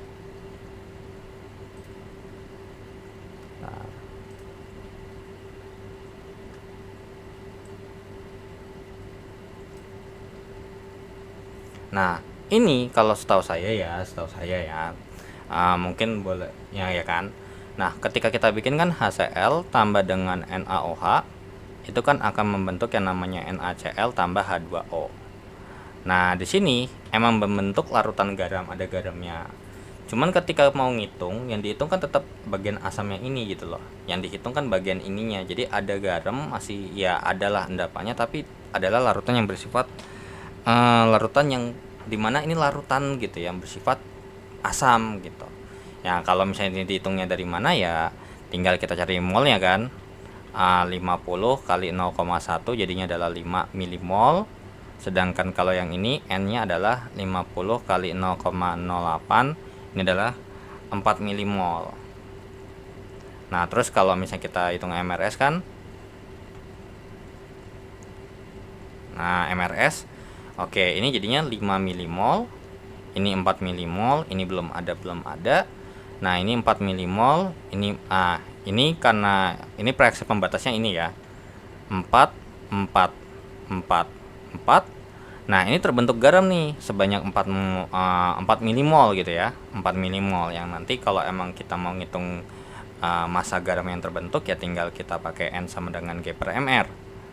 4 kali 10 pangkat min 3 atau 4 gini aja juga nggak apa-apa. G per NaCl itu mR nya berapa ya? 58,4 atau 58 ya, saya hitungnya 58. Berarti G nya itu adalah 4 kali 58 232 gram miligram gitu ya. Nah tapi di satu saat ini juga dia masih ada larutan nih, ada sisa larutan yang dimana masih ada sisa 1 milimol nih si HCl-nya. Jadi masih ada sisa HCl sebenarnya yang dimana di sini dihitunglah si 1 milimol ya tinggal kita hitung nih konsentrasi H plusnya berapa kan gitu ya. Dimana kan kalau kita hitung berarti ini volumenya jadi 100 nih. Berarti konsentrasi HCl yang sekarang itu berarti 1 per 100 gitu kan. 1 per 100 ini mana 0,01 molar gitu ya. Ya benar, ini milimol, ini mililiter, jadinya ini 0,01 molar. Berarti konsentrasi H plusnya ya karena ini satu doang H plusnya, jadi ini juga 0,01 molar. Ya udah, berarti karena dia tersisanya asam kuat, maka ketika kita hitung ya H plusnya kan segini. Ya udah, pH-nya sebesar min log dari 10 pangkat min 2, maka jawabannya 2. Jadi kalau misalnya kita mempunyai larutan ini sama larutan ini, nanti akan membentuk larutan yang dimana pH-nya 2 gitu. Jadi garam asam, ya garam asam, tapi dibilang garamnya itu sifatnya asam sih mungkin masih ada sisa gitunya, masih ada sisa.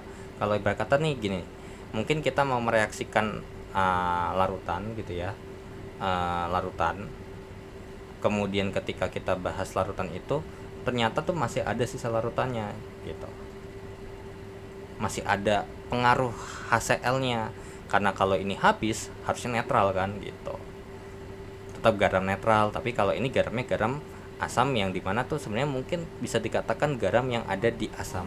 Mungkin ini saya belum pernah nyoba ya, jadi nggak tahu kira-kira nih kalau saya punya segini nih 5 milimol HCl sama 4 milimol NaOH, dia emang ada bentuknya garam tuh kayak endapan gitu, tapi di saat itu juga itu dia masih ada sifat, ada berbentuk larutan gitu.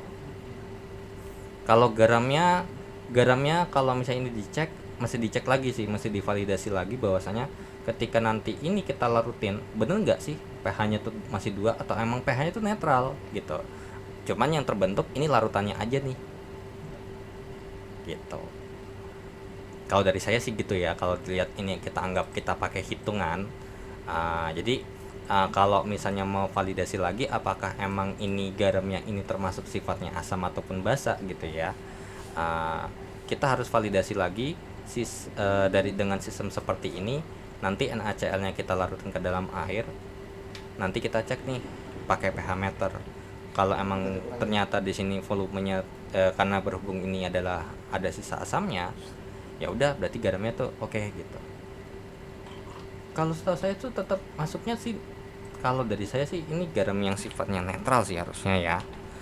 Karena ini yang dibahas adalah terkait dengan pH larutan gitu. Jadi larutan NaCl yang ada di larutan. Jadi kalau di gambar mungkin gini ya. Ini sisanya itu adalah garam yang ada di larutan asam. Mungkin kurang lebih seperti itu. Coba ya. Coba deh.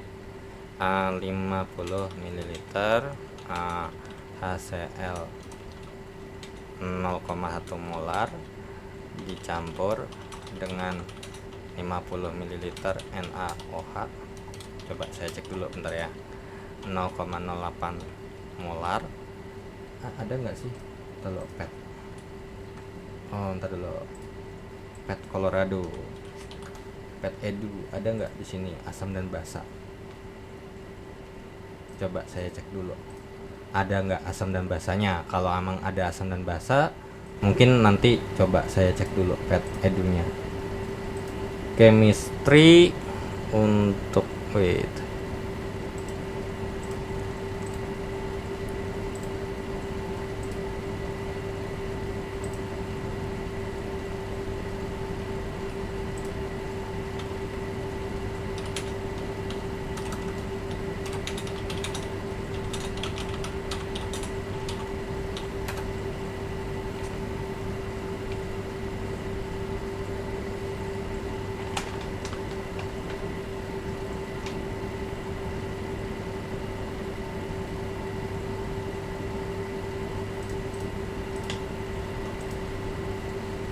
Tapi secara teori yang tidak larut dalam air garamnya asam yaitu sebesar garamnya ya tapi secara teori yang tidak larut dalam air garamnya asam yaitu pH sebesar 2. Oke. Tapi secara teori yang tidak larut dalam air garamnya asam. Wait. Sambil saya cari dulu deh. Bentar, ada ini enggak asam sama basa di sini. Kalau emang ada asam sama basa saya gabungin, mungkin saya bisa coba melakukan skenario hasilnya gimana. Apakah emang dia terbentuk ini gitu ya.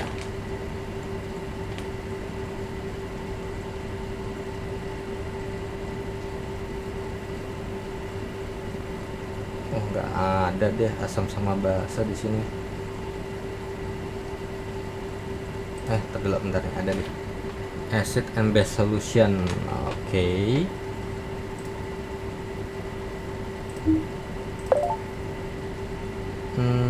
Asidnya bentar. Oh, enggak bisa digabung.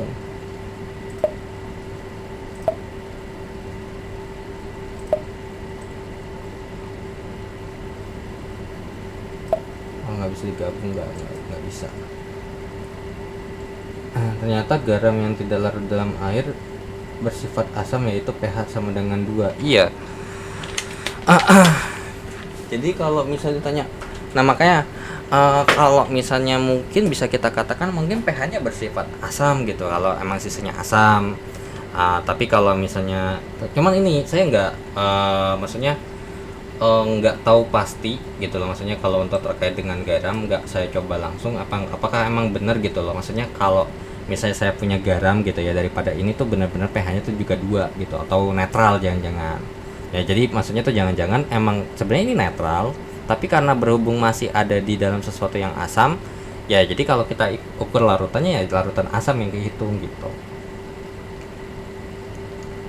Tapi secara teori yang tidak larut dalam iya, ternyata garam yang tidak larut dalam air bersifat asam. Iya, pH sama dengan 2. Berarti ya bisa kita katakan ya pH-nya sih, bisa kita katakan ya pH-nya sama dengan 2 sih asam. Nah, kalau misalnya kalau misalnya dibalik, misalnya ini 1 0,1 0,08, berarti nanti garamnya bersifat basa gitu. Kalau kita anggap ya emang misalnya secara teoritis oke, jadi karena berhubung ini sisanya asam ya udah garamnya bersifat asam gitu. Harusnya sih gitu ya, karena kalau kita balik lagi ke teori terkait dengan garam, mungkin itu nanti kejawab di garam, karena kan ketika kita bahas garam kan asam tambah basa sama dengan garam tambah air ya. Nanti ketika kita gambarnya oke, garam kalau misalnya kita punya asam kuat dan basa kuat, atau misalnya asam kuat dengan basa lemah gitu kan, berarti yang lemah tuh harusnya kalah kan gitu. Berarti nanti garamnya bersifat asam ya, bener gitu.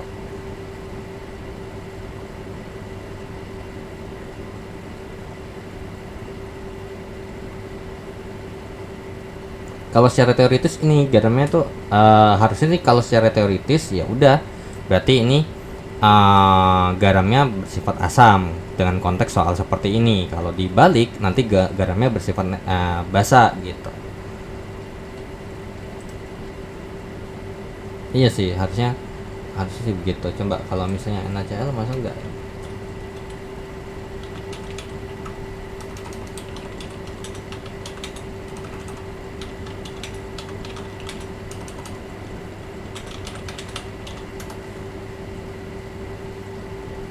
Iya, natrium klorida umumnya pada dan bening dan tidak berbau, namun tidak larut dalam HCl. Iya sih, kalau emang nggak larut kan berarti akan terbentuk endapan garam. Nah, berarti karena garamnya itu bentuk endapan dan emang nggak larut dan ternyata masih ada HCl-nya 1 molar ya pH-nya 2 gitu. Iya sih gitu sih, palingan nanti ya, makanya nih kalau emang mau memvalidasi lagi mungkin lebih kuat lagi gitu ya, strong daripada teoritisnya ini, mungkin NaCl yang ini kita harus cek gitu loh. Kita harus cek dulu apakah ketika misalnya emang kita larutkan atau mungkin kita hitung pH si NaCl ini sendiri gitu ya, kalau emang kita bisa dapat saringan garamnya, apakah emang itu dia bersifat netral gitu ya, ataupun emang dia mengikuti daripada yang ini bersifat asam. Gitu aja sih Mas Jahid. Kalau secara teoritis begini ya, ini sebenarnya ya kita bisa katakan ya pH garamnya tuh ya 2 gitu.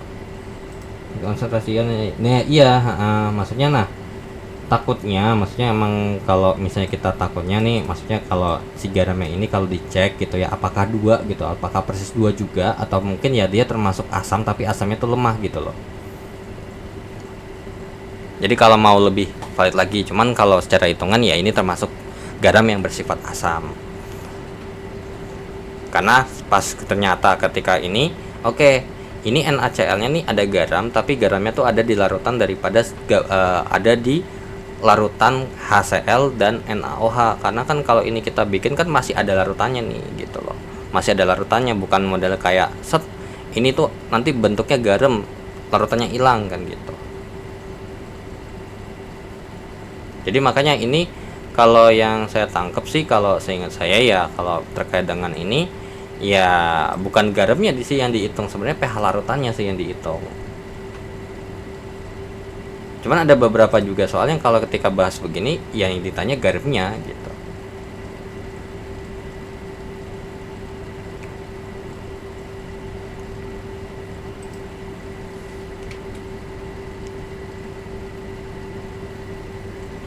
Cuman ya kalau emang mau lebih valid lagi ya kayak tadi apakah emang benar-benar persisnya itu, ya itu sih Mas.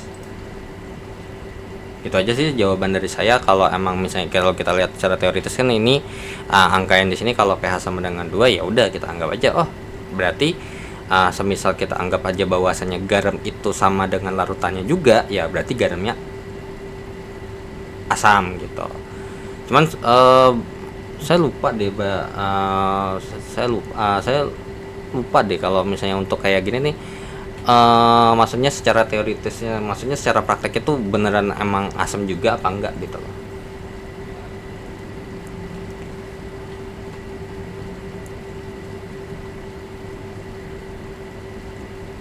Iya, kalau secara teoritis ya berarti ini termasuk garam yang ini asam sih. Cuma maksudnya yang saya bilang tuh ya, kalau misalnya kita hitung garamnya aja, misalnya garamnya saya buang di sini nih. Nah, apakah kalau ketika nanti saya ukur pH daripada si garamnya ini, ketika nanti saya larutin air, ya nanti dia bakal pH-nya tetap 2 atau ya nanti bakal balik lagi jadi normal gitu. Itu aja sih Mas Jayat. Mungkin mesti coba nyari sih kalau emang mungkin tertarik ya, kalau emang misalnya NaCl-nya dipisah gitu ya. Karena ini NaCl-nya masih ada di dalam sini, masih ada di dalam ini. Jadi yang dihitung tuh ya sebenarnya kalau ketika kita ukur ya, mungkin kalau emang garamnya masih ada di situ, yang ketika mungkin takutnya gini loh, takutnya yang keukur tuh larutannya gitu loh, bukan garamnya persis gitu loh.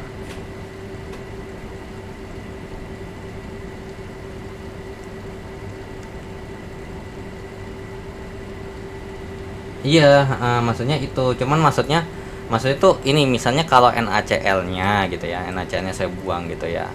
Itu kemungkinan besar sih pasti asam gitu ya. Iya, benar. Kalau misalnya karena HCl dibandingkan NaOH lebih besar HCl ya pasti sifatnya asam. Nah, kalau NaOH-nya yang lebih gede nanti sifatnya jadi basa gitu kurang lebih.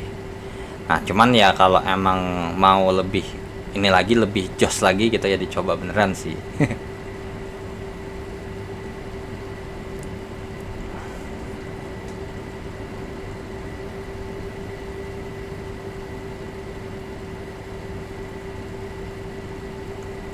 Oke, yang lain ada yang mau ditanyakan? Coba saya cek dulu. Ada yang mau ditanyakan? Ini sebenarnya hitungan yang kayak gini nih masuknya ke stoichiometry biasa. Cuman entah kalau di BMP tuh kayaknya di sini tuh nggak dimasukin terkait dengan perhitungan yang ini. Yang dimasukin itu yang kalau cuman asam atau basa lah palingan gitu, asam sendiri, basa sendiri. Cuman kalau dicampur tapi konteksnya adalah sama-sama kuat dan nanti ada sisa kuatnya, ini nggak dimasukin. Cuman nggak tahu ya kalau di garam ya gitu. Oke, yang lain ada yang mau ditanya nggak? Kalau emang nggak ada yang mau ditanya, mungkin saya mau close nih soalnya udah mau jam 12 juga. Any question? Anjay, sosok Inggris, nggak bisa bahasa Inggris. Mbak Wati, halo. Halo.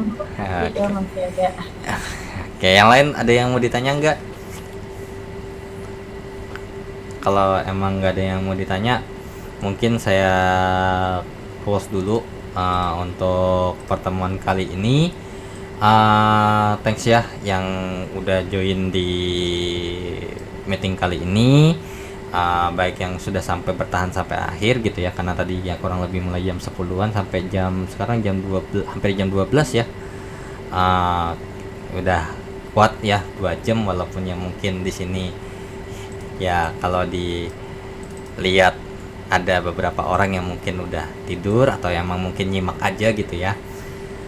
Oke, ya dan yang ada beberapa ya yang udah tadi keluar di perjalanan. Dan dengan begitu, jika nggak ada pertanyaan, saya akhiri dulu untuk pertemuan kali ini. Wabillahi taufiq wal hidayah. Wassalamualaikum warahmatullahi wabarakatuh. Semoga ilmunya bermanfaat. Selamat malam. Waalaikumsalam warahmatullahi wabarakatuh. Terima kasih Mas Heri. Iya, terima kasih kembali. Masih ada Kak Zahid nggak di bawah? Oke.